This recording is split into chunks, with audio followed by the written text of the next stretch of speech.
मित्रांनो, काल शेळगी भागात रामदेव बाबा मंदिर आहे. तिथे 56 भोगचा कार्यक्रम झाला संध्याकाळी. तर अधिकची माहिती जाणून घेण्यासाठी आपण तिथे आमचे भाऊ पारिक म्हणून आहेत. त्यांच्याशी बातचीत करत आहोत. अधिकची माहिती ते आपल्याला सांगतील. भाऊ 56 भोगचा अर्थ काय आणि ते कशासाठी लावतात भगवानला जरा माहिती द्या आम्हाला.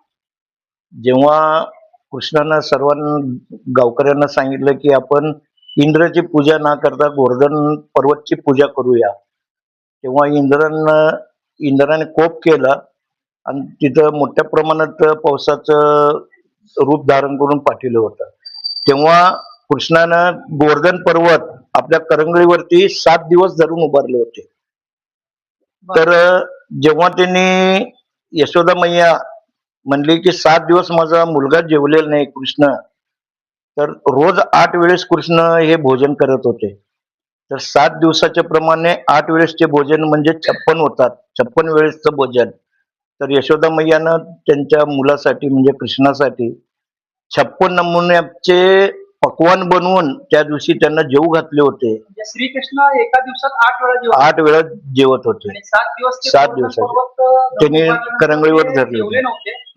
मग 8व्या दिवशी त्यांना जेवणासाठी हे 7 दिवसाचं बॅकलॉग भरून काढण्यासाठी 56 भोग 56 नमुन्याचे पदार्थ जिन्नस करून गोड मिठाई वगैरे करून त्यांना खाऊ घातलं होतं. तर त्याला 56 भोग असे म्हणतात आणि प्रत्येक देवळामध्ये 56 भोगचे प्रसाद हे दाखविले जातात. 56 भोग कधी लावतात म्हणजे कुठल्या दिवशी लावतात? हे आपल्या दिवाळीच्या नंतर असतंय. गोवर्धन पूजा असते आहे त्या दिवशी 56 भोगचा प्रसाद असतंय.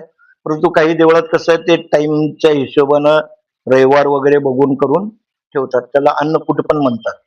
तर हे सर्व मिक्स करून खाल्लं जात आहे, त्याला अन्नकूट म्हणतात. दरवर्षी तुम्ही कुठे करता हे? हे श्री रामदेव मंदिर शेळगीमध्ये दरवर्षी दिवाळी झाल्यानंतर सर्वांच्या सोयीनुसार म्हणून रविवार हे दिवस ठरविलं जात आहे. तर ते कालच्या रविवारी आमच्या देवळामध्ये पार पडलं. किती वर्षापासून करता हे? 1996 पासून आमचं देवळामध्ये चालू आहे. धन्यवाद.